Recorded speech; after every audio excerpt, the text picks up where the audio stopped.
My name is Darcy. I live in a house with my husband, Carlos, and our daughter, Nikki. Carlos and I met in college and became close friends. I studied design, and he studied law. We both joined the same club. After college, I got a job at a design firm, which I really enjoyed. Carlos and I dated for a while, then got married when we were in our early 20s. When I got pregnant with Nikki, I kept working until she was born. But after she arrived, I decided to stay home and take care of her. Carlos and others thought it was a good idea for me to focus on being a mom, so I started working from home. Carlos became a lawyer after passing the bar exam. One day, Nikki said, "Mommy, I'm going to play with my friends. I'll be back before it gets dark, okay?" Life is really great living with my husband and daughter and doing work I love. But one day, something surprising happened. I was out shopping quite far from home when I saw my mother-in-law, Christine, struggling with some heavy bags. I decided to go over to her. "Hi, mother-in-law. Oh, Darcy, what a surprise," Christine said with a warm smile. It had been a while since we last saw each other, so I was happy to see her and suggested, "How about we have some tea together?" "I'd love to, but I'm in a rush," she replied. "Oh, I understand. No worries.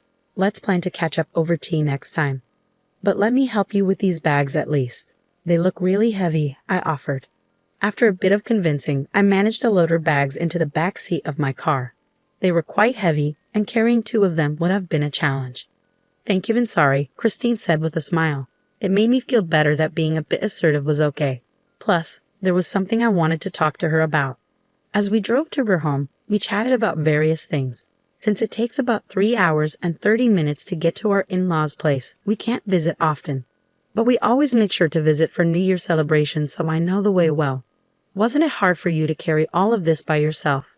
I asked, finally bringing up something that had been on my mind.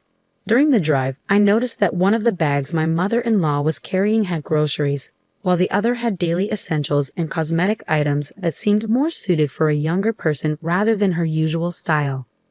"Well, they're just things I needed. I ended up getting quite a bit," she said, looking a bit down. I didn't push for more information and continued driving us to her home. "Darcy, thank you so much for your help. You've been a lifesaver. You can drop me off here. I'll manage to take them from the entrance," Christine said gratefully. "You don't have to do that," I replied. As my mother-in-law opened the door, I placed the bags by the entrance. Suddenly, a sharp voice cut through the air.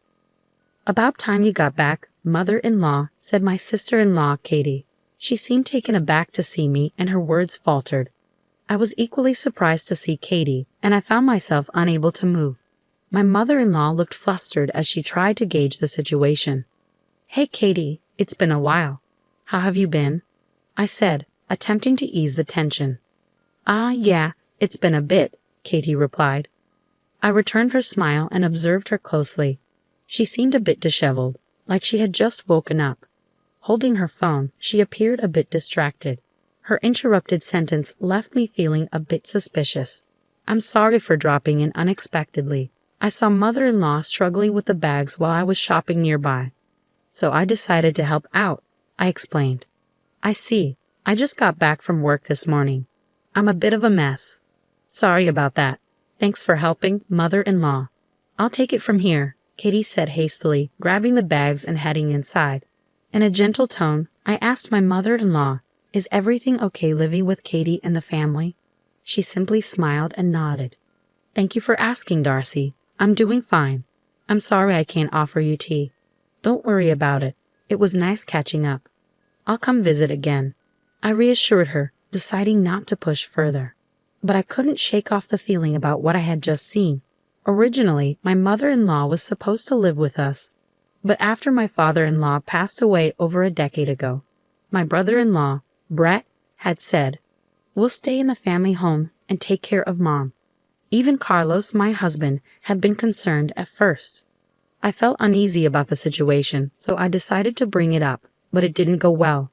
Carlos is really busy with work, isn't he? And his days off are unpredictable.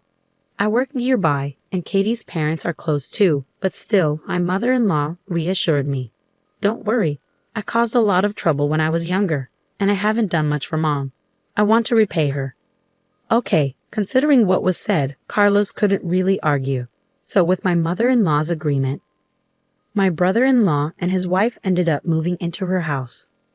Today, I talked to Carlos about what happened. Really? That's concerning. I'm a bit worried now. Maybe we should give Brett a call, Carlos suggested, sensing my unease. After listening to my concerns, Carlos decided to call Brett. Hey, Brett, it's Carlos. How's everything going? Carlos greeted him. Hey, Carlos, everything's good, Brett replied. After some small talk, Carlos steered the conversation toward the topic at hand. These calls usually ended up with Brett talking about how great things were between him and Katie, and this one was no different. Glad to hear things are going well for you, Carlos said politely. Yep, we're planning an extended vacation next week. Is Mom coming along? Brett inquired. Well, Mom actually said it's fine if it's just the two of us, Carlos responded. Carlos and I exchanged glances. It wasn't unexpected considering my mother-in-law's nature, but we did notice Brett pause for a moment. In that case, why don't we have Mom stay with us while you're away? Carlos proposed. What? Brett sounded surprised at Carlos's suggestion. I glanced at Carlos, who gave me a reassuring smile before continuing. We haven't seen Mom in a while, and I think Nikki will be thrilled. I'll reach out to Mom. So it's settled, Carlos stated firmly. Hey, hold on. Carlos interrupted before Brett could respond further. He took a deep breath, his expression serious as he looked at me. This was a chance for us to delve deeper into the situation with my mother-in-law. After that, Carlos quickly finalized the arrangements with Brett. I coordinated with my mother-in-law, and she agreed to stay with us for about a week. Granny's coming today, Nikki exclaimed excitedly. Yes, it's going to be fun, I replied. Nikki adores her grandmother, so she was thrilled about her visit. A few days later, my mother-in-law arrived with only a few belongings. As soon as she stepped in, she seemed relieved and bowed her head. I'm sorry for imposing for a whole week, she said. No need to apologize. We're glad to have you here. Nikki has been looking forward to it, so please make yourself comfortable, I reassured her. And so we spent a week together with my mother-in-law. However, I couldn't shake off the unease I felt about her behavior from the very beginning. Before her arrival, I had cleaned up the home office I usually work in to make space for her. When I showed her the room, she immediately said, "Oh, you've set up such a nice room for me. I feel guilty. I'd be fine with just a corner. Don't worry about it. Please feel free to use the room. I only use it for work anyway," I insisted, but she still seemed apologetic. With the kids off school, I had planned to make lunch for the three of us when my mother-in-law surprised me by saying, "Let me cook. Can I use the fridge?" Despite my insistence that she should relax, she kept insisting on doing household chores. Eventually, I managed to convince her to unwind in the living room while Nikki kept her company. Throughout the day, she would make comments like, "Oh, don't trouble yourself with snacks for me. I'm not worth it," or "I'm fine with whatever leftovers there are." Cold food is enough for me, as if she was an outsider rather than family. It was hard to see her belittling herself like this when she used to be much more lively. When Carlos came home and saw my mother-in-law chatting with Nikki, I filled him in on her behavior. "I understand. Thanks for telling me. I wish she would see her own worth more. Let's keep an eye on her. It's only the first day, right?" As it got late and we were getting ready for bed, my mother-in-law surprised us again by saying, "I guess I'll use this spot for a bit," referring to the basement floor as a place to sleep. "Mom?" Carlos was speechless. I calmly said, "Mother-in-law, please consider this your room until you leave. Use a blanket so you stay warm." "But won't that be a bother?" she asked. "Absolutely not. We want you to feel comfortable and enjoy your time here," I said earnestly, looking her straight in the eye. Her behavior hinted at the kind of life she'd been living with her own family. When I smiled warmly at her, my mother-in-law's eyes welled up with tears, and she finally broke down. "It's been 10 years since I've slept in such a warm place. Thank you." The revelation hit me hard, and Carlos's voice dropped several notches, filled with disbelief. "Mom, tell us the truth. Are things okay with Brett and the others? How's life really been?" My mother-in-law let out a nervous chuckle before answering. "Well, okay might be pushing it, but I have to manage, right? I mean, if they kicked me out, I wouldn't know what to do at my age." Slowly, she started to open up about the harsh reality of her life. It was far worse than we had imagined. She was doing all the housework in that house. Whenever Katie wasn't happy, she'd get yelled at. All the shopping duties fell on my mother-in-law's shoulders. She was even covering most of the living expenses. It became clear that her son-in-law and his wife had ulterior motives when they suggested living together, mainly to exploit my mother-in-law's finances. My mother-in-law would only eat after Brett and Katie were done, usually in the unheated basement, leaving her freezing during the winter months. "It's been a while since I've had a meal like today," she confessed tearfully. "I've always been alone, you know," she revealed. "What? Are you serious?" I was shocked by her revelation. It turned out that my mother-in-law wanted to sleep in the basement because it had become the norm for her in her previous home. Carlos and I were speechless. Initially, when Brett and Katie moved in, they were kind to her. At first, my mother-in-law was happy and thought it was a good idea to live with them. However, as the years passed, their behavior changed drastically. In the beginning, Katie used to cook and Brett would help with other chores. "I'm so tired, Brett. You work so hard. Let me take care of things today. You should rest," Katie would say. "Really? Thanks, Mom," Brett would reply. That was probably the beginning. "I'm really tired today," my mother-in-law would say. "Oh, sorry, Katie, I have plans with the neighbors today," Katie would reply. "What? You're prioritizing them over me?" Katie would retort. "Oh, I apologize." "That's selfish of me," my mother-in-law would say. "No, that's not it. Don't worry. I'll prepare dinner when I get back," Katie would assure her. "This is my room, and this is Brett's room," my mother-in-law would assert. Gradually, Brett and Katie started to manipulate and exploit my mother-in-law more and more. Eventually, she found herself shouldering almost all of the household chores and contributing financially as well. At first, my mother-in-law used what used to be my father-in-law's study as her room. It was a well-equipped space with a bed and other furnishings, and she was happy to have such a cherished space as her own. However, even the study wasn't safe from Katie's interference. One day, Katie suggested, "Let's renovate this old study." "Hold on, Katie, this was my husband's beloved study. Can we please leave it as it is?" my mother-in-law pleaded. "I'm just thinking about your comfort," Katie would insist. "Why are you making me out to be the bad guy?" my mother-in-law would question. "I'm sorry, but I prefer it the way it is, really," she would say. "This room is outdated. It's worthless with all this junk," Katie would argue. Then, intentionally, Katie reached for a piece of glasswork, a music box made of glass, a favorite of my late father-in-law. He bought it during a trip they took together, and it held sentimental value. But Katie deliberately dropped it. "Oops, my mistake. I didn't mean to," Katie would say. "Oh no, the glass is shattered everywhere. It's so dangerous. What a shame to keep this room the same, especially with all this junk. Please don't touch anything else," my mother-in-law would plead. "Who do you think you're talking to? Fine, I'll leave the study alone. But from now on, you handle everything in the house. And with all this junk, it's too risky for you to sleep here. You should sleep in the basement." Any objections? Katie would demand. In the end, my mother-in-law reluctantly agreed and had to sleep in the basement. I felt like I was going to faint hearing all these shocking stories. At the same time, I was furious with myself for not noticing sooner. "I'm so sorry, Mom. How did I not see any of this?" I asked, feeling guilty. "Don't blame yourself. I was hiding it too. Isn't it awful?" My mother-in-law replied sadly. The reason we never noticed was also because of a scheme by my brother-in-law and his wife. They only gave my mother-in-law a room when relatives visited, but it was empty, no bed, no furniture, and if she dared to speak up, they threatened to destroy her study. They only acted nice when other people were around. We didn't see what was happening because of that. If my mother-in-law and I hadn't bumped into each other that day, this might have continued even longer. The thought sent chills down my spine. I always wanted to talk to you about this, but that study and that house are full of memories with my husband, my mother-in-law said tearfully. Tears streamed down her face, and I couldn't hold back my own. Our dear mother-in-law had endured this for over a decade. I couldn't even imagine how hard it must have been for her. How could her own family do this? They're heartless, I exclaimed, pulling her into a tight hug.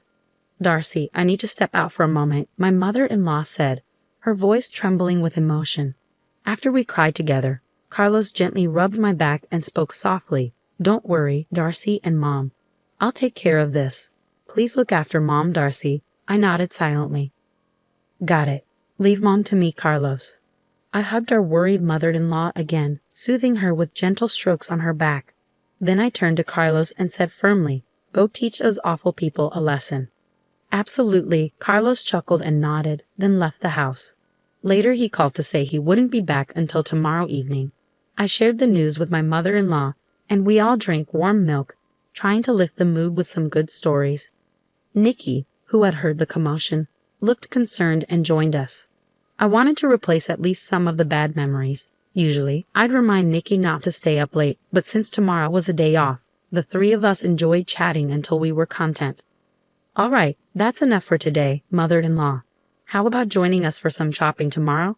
We can buy whatever you want and eat delicious food. There's a cute dessert place that Nikki loves.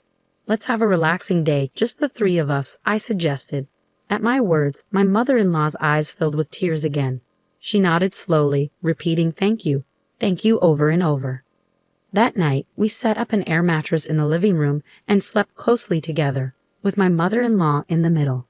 The next morning, she greeted us with the same smile she used to have when my father-in-law was alive. Good morning, she exclaimed. And just as promised, we all had a fun shopping day. In the evening, we received a message from Carlos saying he had returned home. So we headed back as well. Before going inside, I had one more thing to say to my mother-in-law. Mother-in-law, we're on your side. Whatever is hurting you, feel free to share it with us. We'll always be here for you. And I'm on Granny's side too, I reassured her. She nodded silently in response. Welcome home. Sorry for leaving the house to you. Carlos greeted us with a warm smile. We're back. Everything okay? I asked. Yeah, no issues here, Carlos replied. I had Nikki and my mother-in-law wait in my home office while I walked into the living room. My eyes widened when I saw my brother-in-law and his wife sitting on the floor, their hands trembling slightly on their knees. They greeted me in a soft voice, their faces filled with apprehension. What's going on? My confusion was evident on my face as I turned to Carlos. Still smiling, he said, I haven't taken any action yet. His use of yet made me tense up, anticipating something significant. To get straight to the point, starting today, Mom will be living with us, Carlos announced. I felt relieved to hear those words. Carlos continued speaking, and as he did, I nodded in agreement. So, Brett, do you fully understand the impact of your actions on Mom? And you too, Katie, do you realize what you've put someone else's mother through in her own home? I can't say it's entirely your fault. We didn't notice it either. But you need to take responsibility for your actions. After all, you're supposed to be mature adults, Carlos spoke passionately. It was the first time I had seen the usually gentle and calm Carlos so angry. I usually prefer not to bring work matters into our home. But this time, I'm speaking as Miss Christine's attorney, not just as family, Carlos continued. His tone was firm but controlled. My brother-in-law and his wife responded meekly, yes. After several hours of discussion, several decisions were reached. Firstly, my brother-in-law and his wife would no longer be living with us. They were required to return all the money they had taken from my mother-in-law, along with additional compensation. In consideration of my mother-in-law's emotional attachment to her study and her own home, my brother-in-law and his wife agreed to move out. We forbade them from ever entering my mother-in-law's home again. Upon hearing the decision, my mother-in-law gave a troubled smile. So we're still family, right? Asking for compensation seems a bit extreme, don't you think? She said. Carlos's words caused Brett to nod so vigorously that it looked as though his head might fall off. Yes, I'm truly sorry for everything. Please accept this as our apology, Brett said, looking thoroughly remorseful. After the discussion, Carlos took a deep breath and addressed my mother-in-law. So please accept this, Mom. Let's put this behind us. Brett and his wife will never forget what they've done and will ensure it never happens again, Carlos said gently. They both nodded in silence. Seeing this, Carlos smiled softly and continued in a quiet voice. It won't happen again, right? They both responded, yes, never again, absolutely. So the conversation came to an end. Within a few months, we received the compensation that Carlos had arranged for my brother-in-law and his wife. My mother-in-law wanted to give it to us, saying it was because we had helped her, but we refused. She insisted, so we agreed to accept a small amount each month for groceries and let her use the rest. Carlos, what did you say to Brett and his wife? I was curious about that day, so I asked him when we were alone. I said to Carlos. Carlos scratched his head, even though it wasn't itchy. Don't worry about me losing my cool, okay? Why would I? You stood up for your mom, and they regretted what they did. I replied. Actually, Carlos had contacted Brett immediately after hearing what had happened. It's rare for me to get angry, but when I do, people say I'm pretty intimidating. I think I really scared them when I called, Carlos said. He told me where he was right away. Although a bit distant, he drove straight to the destination. Upon arriving, he'd immediately confronted the two. I couldn't just let it slide, especially because he's my brother, and I trusted him with Mom. I didn't know all the details, but judging by how scared they both looked, Carlos must have been really intimidating when he was angry, I thought. As they left, they bowed deeply, saying, "We're truly sorry." Well, mother-in-law seems happy, and so does Nikki. I'm happy too. Thank you for standing up for us, Carlos. I'll keep doing my best for our family, even after everything. It's reassuring to know we can still be a happy family. I said, grateful for my reliable husband and for my mother-in-law, who chose to lean on us. From now on, I'm determined to make up for the hardships by being a devoted daughter-in-law and doing my best in every way.